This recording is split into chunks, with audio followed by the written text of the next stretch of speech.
방송사역의 새 일꾼 미스바 방송에 새롭게 하소서. 만나고 싶은 사람, 붙잡고 싶은 순간 제3회 방송을 시작하겠습니다. 저는 진행을 맡은 이명아입니다. 혹시 여러분은 삶이 나락으로 굴러떨어졌다고 느끼신 적이 있나요? 캄캄한 어둠에 갇혀 단 한 발짝도 나아갈 수 없다고 느끼신 적은 있나요? 오늘 모신 주인공은 캄캄한 어둠의 터널을 뚫고 오직 기도와 그 응답으로 환한 빛으로 나와서 하나님이 주시는 축복을 마음껏 누리고 계신 분입니다. 오늘의 주인공을 모시고 터널 탈출기에 대해서 이야기 나눠보고자 합니다. 집사님 안녕하세요. 네, 안녕하세요. 네, 나와주셔서 감사합니다. 네, 감사합니다. 네, 집사님 소개 먼저 부탁드릴게요. 네, 안녕하세요. 신현주 집사입니다. 제 아내는 차소희 집사고요. 둘 다 모태신앙이고요. 그리고 사랑하는 아들 승철이, 그리고 사랑하는 딸 신승이, 이렇게 네 식구입니다.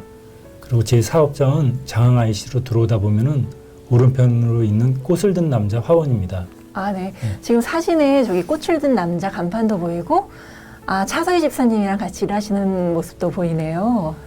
집사님, 그러면 원래 처음 직장 생활을 화훼업 쪽에서 시작하셨어요?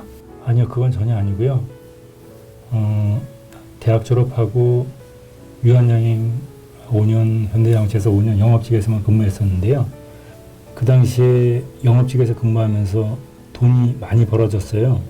그래서 그 돈을 가지고 더 큰 돈을 벌고자 욕심내면서 살다가 주식 투자를 하게 됐는데, 그때 완전히 망해가지고 빚까지 져서 굉장히 힘든 지경까지 갔습니다. 집사님, 그러면은 이렇게 힘든 시기를 겪으셨을 때 어떤 심정이셨어요? 그 당시에는 생활이 너무 궁핍하고 또 빚까지 져서 생활이 힘들었기 때문에 죽고 싶은 생각이 들 때가 여러 번 있었어요.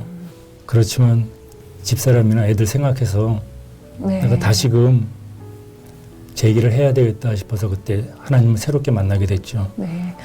그러면 새롭게 이제 일어나시는 힘으로 기도가 가장 큰 힘이었나요? 네.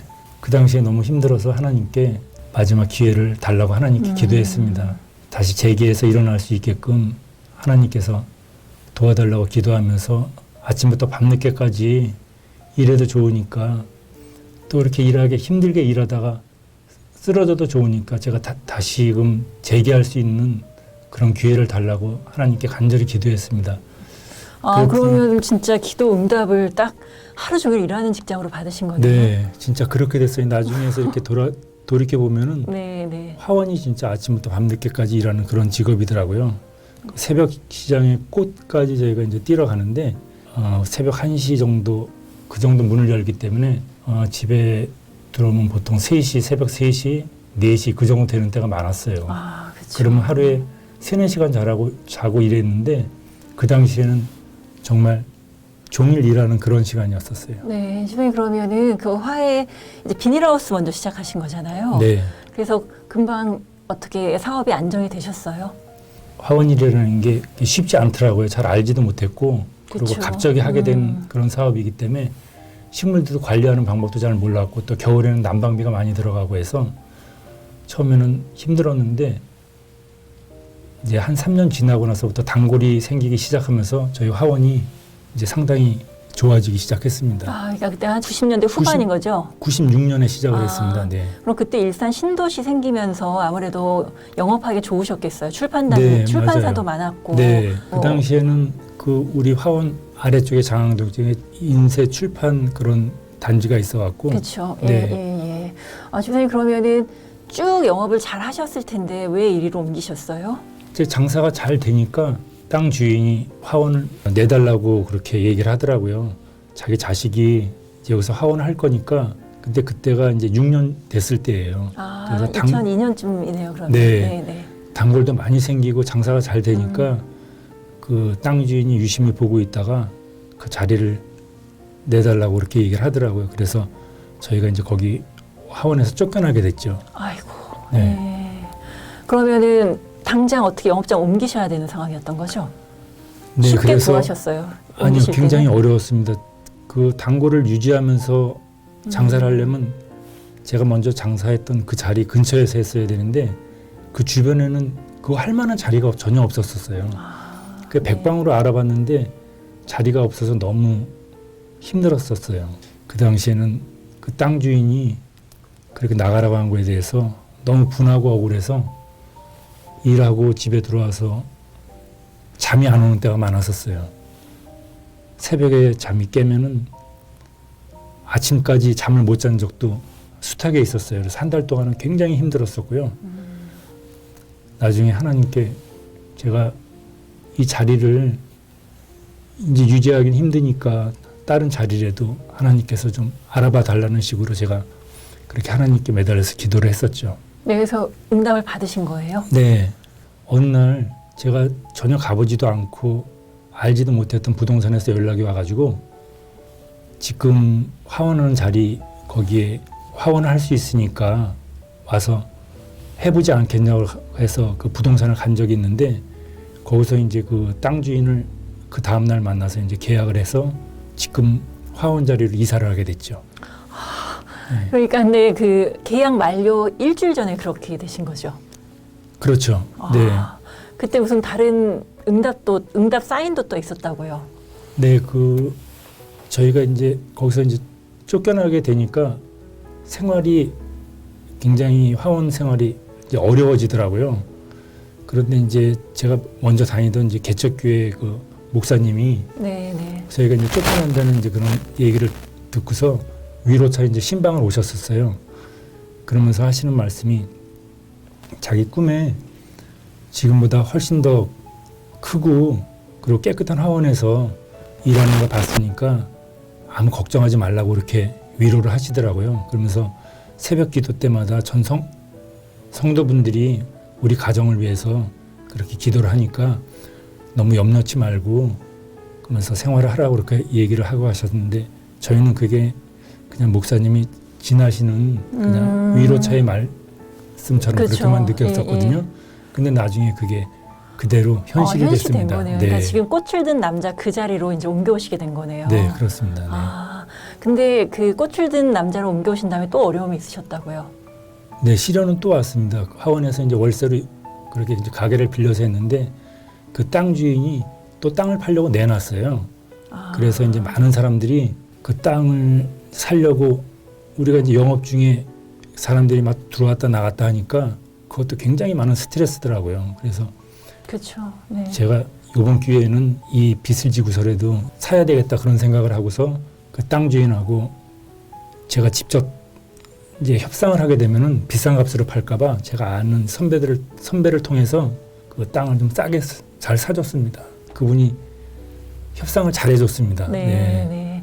그럼 너무 좋으셨죠? 이제 딱 원하는 위치에 좋은 그 영업장을 갖게 되셔서 좋으셨죠? 네, 너무 감사했죠. 진짜 계약하고 오는 날은 너무 감격스럽고 정말 구름을 타고 오는 듯한 그런 기분이었었어요. 네, 네. 영업장도 생기셨고 공식적으로 영업하실 수도 있으니까. 네, 전혀 장사를 못했는데 그때 하나님이 이제 보내주신 그 회사가 있는데 로투스라는 회사인데 네. 그 회사는 이제 과자, 뭐 사탕, 초콜릿 이런 걸 수입해서 파는 회사였었는데 그 당시에 이제 발렌타인하고 그다음에 화이트데이가 겹쳐져 있었어요. 그렇죠. 네, 근데 그 회사에서 그 사탕 바구니를 발렌타인데이 때 쓸 거 3,000개하고 화이트데이 때 쓸 거 2,000개하고 해서 5,000개를 주문해 주셨는데 그거를 보름 만에 그 작업하느라고 새벽 1시까지 직원 3명하고 네. 저하고 집사람하고 5명에서 그걸 만드느라고 거기서 매상이 직원 3분 월급 다 충분히 저기 되고 그리고 한 달 매상의 반이 거기서 나왔어요. 정확히 15일 한 달 매상의 반이 다 해결이 된 거예요. 근데 그 회사가 네. 전혀 모르는 회사인데 그렇게 해서 이제 진짜 계기가 돼서 놀랍네요. 네. 예, 예. 저희가 화원 이제 하는 계속 한 15년 동안 굉장히 많은 도움을 주고 네, 그리고 서울로 이사 갔습니다. 네. 진짜 그 위기의 순간에 만난 인연이 또 계속 이 꽃을 든 남자를 계속 키워줬네요. 네. 어, 너무너무 감사했죠. 진짜 감사한 일이네요. 네. 아. 그리고 한 가지 더는 또 하나님이 또 보내주신 사람이 있는데 그 난중매인이었어요. 네, 네. 대화동 그 하나로마트에서 난 경매를 하는데 거기서 이제 그분은 도매업을 하시는 분이었는데 우리가 난을 사가러 가게 되면 상당히 값이 비싸요. 근데 거기에서 유찰된 물건이 나오는 게 있었는데 그 루트를 가르쳐 주셔가지고 그분 통해서 원가의 한 5분의 1에서 10분의 1 정도 그렇게 싸게 예, 한 5년 동안 물건을 받을 수 있었어요. 5년이나요? 네, 지금은 그 난 경매장이 여기 없어지고 이제 서울로 강남으로 이사 갔거든요. 네네네. 그래서 그분 덕에 저희가 굉장히 많은 도움을 받았어요. 그 당시에. 그 장사할 때 원가가 굉장히 중요할 텐데 네. 원가를 확 낮춰서 물건을 확보하실 수 있었던 거네요. 네, 그게 굉장히 큰 도움이었었습니다. 네. 지선님 그러면 그 영업도 그 후에도 쭉 잘 된 거죠? 꽃을 든 남자요. 네, 너무너무 잘 됐습니다. 네. 네. 그러면은 그 빚은 금방 갚으셨어요? 빚은 네, 10개월 만에 다 갚았어요. 이사 온 지 장사가 10개월 얼마나 만에. 잘 됐으면 10개월 만에 그 몇 억을 다 갚으세요? 네. 인쇄 출판 단지가 있었는데 네네. 거기 30-40%가 저희 다 단골이었었어요. 그래서 네, 그분들 도움도 많이 받고 또 하나님이 그렇게 또 알게 모르게 여러 사람들을 보내주셔가지고 그래서 전혀 모르는 사람들인데 그분들이 또 많은 도움을 주셔가지고 정말 큰 도움이 됐습니다. 네. 지선님 그러면은 지선님 진짜 축복을 많이 받으셨네요. 네. 그리고 특히 그 수억을 10개월 만에 다 갚았다는 거는 정말 네, 상상하기 그렇죠. 네. 어려운 일이잖아요. 2004년이면 지금부터 16년 전인데 네. 그때 큰 돈, 굉장히 큰 굉장히 돈인데. 큰 돈이었죠. 저도 네. 그렇게 빨리 갚을 수는 몰랐어요. 그냥 한 몇 년 거쳐서 네네. 갚을 수 있을 줄 알았는데 그걸 10개월 만에 그렇게 다 갚을 수 있게 해주셔서 예, 저희도 예, 너무 감사했죠. 지선님 그러면 지사님께서 이렇게 큰 축복을 받으실 수 있던 어떤 계기는 뭐라고 생각하세요? 오로지 기도뿐이 없었던 것 같아요. 부모님하고 또 형제들한테 도움을 저기 했어도 쉽지가 않았었어요. 그게 그쵸. 거기 쫓겨서 네, 나와서 저기 네, 할 때. 네. 그래서 그 땅을 살 때 힘들었었는데 그렇게 기도로 하나님께서 응답해서 채워주실지는 그렇게 큰 은혜가 올지는 몰랐죠. 네. 진짜 기도를 열심히 드려야겠어요. 네. 너무 기도를 형식적으로 드렸던 건 아닌가 이런 생각이 드는데 집사님 그러면 집사님 이제 기도에 뭐 자신감이 있으실 것 같아요. 내가 기도하면 응답받는다 이런 자신감 있으세요? 네, 체험을 통해서 여러 번 받다 보니까 하나님께서 꼭 들어주실 거라고 자신이 생기더라고요. 네. 집사님 그래서 그 가족 특히 차서희 집사님하고 아들도 굉장히 어려운 일이 있었는데 기도로 다 응답을 받으셨다고요. 네, 집사람이 저 이제 같이 하루 종일 근무를 하는데 그 소변에서 피가 나와가지고 한 5일 동안 지난 다음에 얘기를 해서 이제 알게 됐는데 네, 소변에 네, 피가 네. 나요? 그래서 제가 이제 인터넷 들어서 찾아보니까 그럴 경우는 암일 확률이 높다고 그러더라고요. 그래서 제가 하나님께 이제 같이 이렇게 일을 해야지 화원을 운영할 수 있는데 지금 병원이라도 들어가게 되면은 저 혼자 이렇게 많은 일이 있는데 이걸 감당하기 힘들다. 하나님께서 아시는 대로 집사람이 그 소변에서 그 피가 나오는 그런 증상을 고쳐달라고 그때 교회에 이제 본당에 들어가서 기도를 했습니다. 지금은 없어졌지만 이제 본당에 그 십자가가 있었거든요.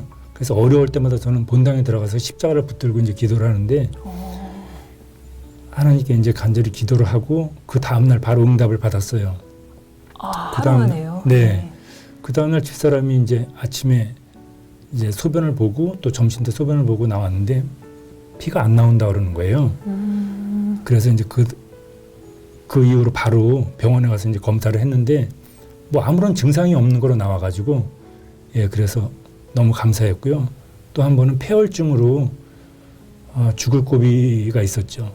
일산병원에 15일 입원했었는데 맥박이나 혈압이 너무 낮게 떨어져서 막 30 정도, 40 정도로 떨어져가지고 또 병원에서는 병명을 모르더라고요.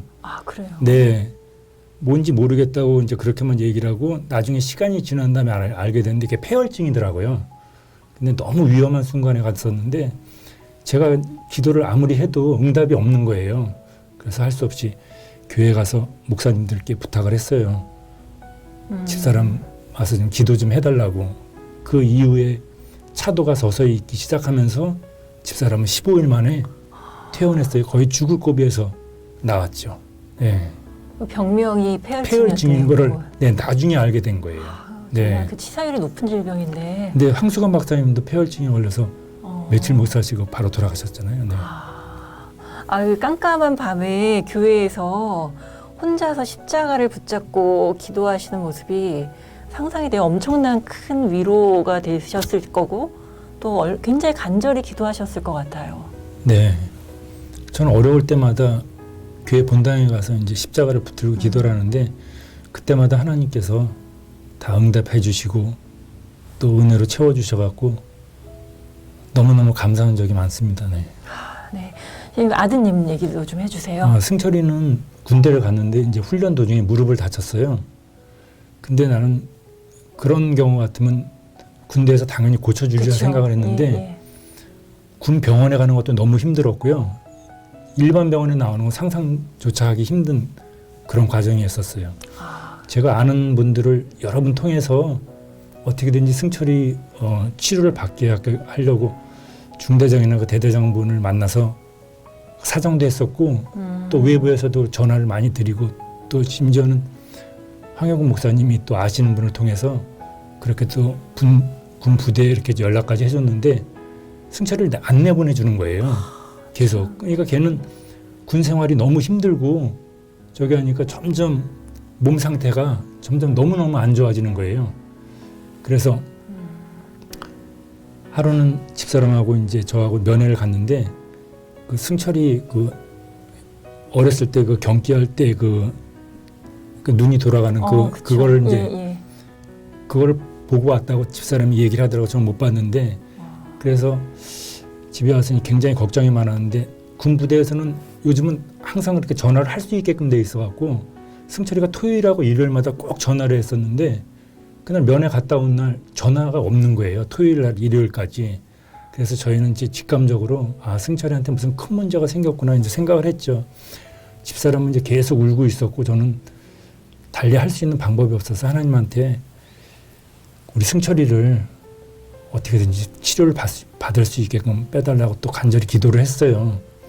근데 하나님께서 그 토요일 밤에 승철이를 치셔가지고 그 고열로 승철이가 거의 죽음 직전까지 갔던 것 같아요. 그 부대원들이 승철이가 죽어간다고 그 중대장한테 전화를 해서 그 중대장이 새벽 1시에 자기 차를 끌고 와서 승철이를 데리고 군 병원에 가서 주사를 맞고 했는데도 그게 치료가 안 돼서 일반 병원 응급실로 들어가서 이제 치료를 받고 네, 월요일 날 새벽에 6시에 이제 중대장한테 전화가 왔어요. 아들 데리고 나가서 치료하라고. 그래서 하나님께서 이런 방법으로도 아들을 치료받게끔 빼주시는구나 해서 그때 체험을 또 그렇게 했죠. 그러게 완전히 그 꼼짝도 못하게 묶어놨던 그 중대장이 직접 자기 손으로 아드님을 큰 병원으로 옮기게 만들어 놓으셨네요. 완전 상황이 역전됐네요. 네. 진짜 그것도 기적 같은 일이네요. 네. 그래서 승철이는 그렇게 해서 치료를 받게 됐는데 여러 번 이제 다시 또 부대를 다시 들어갔다가 병원 다시 나왔다가 그런 생활이 계속 있었는데 없이 늘상 불안해한 거예요. 그래서 제가 하나님께 이번에 그 병 저기로 제대를 시켜주시든지 아니면 아예 제대할 때까지 군 병원에서 치료를 받을 수 있게 그렇게 기도를 했어요. 그래서 승철이가 군 병원에서 제대까지 했습니다. 그냥 그대로. 네. 기도한 제목 그대로 들어주셨어요. 그래서 병원에서 제도했습니다. 승철이는. 네, 집사님 정말 대단한 응답을 받으셨네요. 집사님 그러면 지금 요즘 기도 제목은 무엇인지도 궁금해요. 어떻게 무엇을 놓고 기도하시는지. 이제 제가 하나님께 화원하면서 너무 많은 은혜를 받았어요. 지금 제가 이제 하는 화원이 그 농지로 돼 있어요. 그 땅이 풀어졌으면 하는 거예요. 그래서 요즘 제 기도 제목으로 땅을 풀어달라고 그렇게 기도하고 있으면서 제가 이제 그 땅이 농지에서 풀어지고 하면은 제가 교회를 하나 하나님께 짓고 싶다는 그런 기도를 드리고 있습니다. 네. 그 교회 이름도 정해 놓으셨다고요? 네. 제가 원래 지은 이름은 주보아 교회인데요. 주님이 보시기에 아름다운 교회. 그래서 주보아 교회요. 네. 그래서 그냥 줄여서 그냥 아름다운 교회 이렇게 짓고 싶은데 모르겠습니다. 그 뜻은 다 하나님께 있겠죠. 뭐 기도는 그렇게 하고 있는데 네. 네. 어떻게 응답이 또 되는지 다음에 견진 기회를 또 가질 수 있으면 참 좋겠습니다. 네. 네, 집사님 그러면은 지금까지 이제 이렇게 얘기를 해주셨는데 그 집사님이 생각하시는 하나님은 어떤 분이신지 다시 한번 말씀해 주시면 좋겠어요. 하나님은 사랑과 은혜 좀 넘치시는 분입니다. 우리가 힘들고 어려울 때마다 우리가 하나님께 간절히 기도하면은 반드시 그 응답을 주시는 분입니다. 그리고 우리가 가장 어려울 때 하나님은 우리 가장 가까운 곁에 와서 계십니다. 우리가 기도를 하다 보면은 그걸 느낄 수 있습니다. 그리고 우리가 자신의 힘으로 인간적으로 이기려고 생각하는 경우가 많은데 기도를 통해서 우리가 응답을 받아야 합니다. 하나님께서는 우리가 간절히 기도하면은 그 응답을 시간이 얼마나 걸릴지는 알 수 없지만 반드시 응답을 주신다는 겁니다. 늘 기도 속에 하나님의 사랑과 은혜를 체험하시는 그런 기회가 있었으면 좋겠습니다. 진솔한 경험 나눠주셔서 정말 감사드립니다. 오늘은 신현주 집사님을 모시고 26년 동안 화원을 운영하시면서 있었던 구비구비, 삶의 구비구비 하나님께서 인도해 주시고 지켜주셨던 그 순간들을 나눠보았습니다. 여러분들은 방송을 들으면서 어떤 생각을 하셨는지요? 저는 집사님이 그 사전 만남에서 너무나 가까이 계신 분, 형식적으로 믿었을 땐 느껴지지 않았지만 실현 속에서 나의 삶에 가장 가까이 있는 분이라고 증거해 주셨을 때 정말 가슴에 큰 울림이 있었습니다. 하나님 손 꼭 붙잡고 앞으로 나아가는 그런 성도들이 되기를 기도합니다. 오늘 방송 경청해 주셔서 감사합니다. 다음 시간에 또 다시 찾아뵙겠습니다. 감사합니다.